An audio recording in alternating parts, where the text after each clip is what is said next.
चला तर आज आपण बनवूया गिलक्याची सुकी भाजी। त्यासाठी गिलके स्वच्छ धुवून कट करून घेतले आहे। फोडणीसाठी कढईमध्ये 2 चमचे तेल घालूया। तेल व्यवस्थित तापल्यानंतर त्यामध्ये 1 चमचा जिरे घालून जिरे व्यवस्थित फुलल्यानंतर एक बारीक कापलेला कांदा घालूया। कांद्याला हलका सोनेरी रंग येईपर्यंत परतून घेऊ। कांद्याचा हलका सोनेरी रंग झालेला आहे।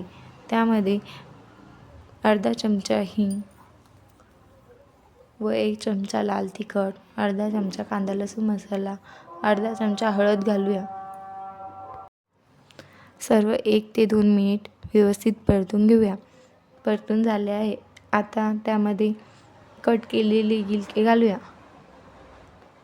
व्यवस्थित मिक्स करून चवीनुसार मीठ घालूया।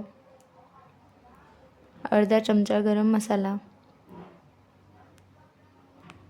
हे एकजीव करून घेऊया। एकजीव करून झाले आहे। आता झाकण ठेवून 7 मिनिट शिजवून घेऊया। मधून झाकण काढून त्याला थोडेसे मिक्स करूया, जेणेकरून भाजी तळेला चिटकणार नाही। आता परत झाकण ठेवून शिजवून घेऊया।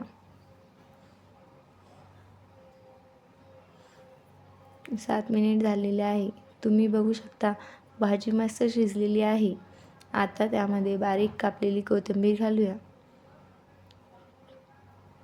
अशी गिलक्याची भाजी एकदा नक्की करून बघा। रेसिपी कशी वाटली कमेंट करून नक्की सांगा। अशाच नवनवीन रेसिपीसाठी चॅनलला लाईक, सबस्क्राईब करा। धन्यवाद।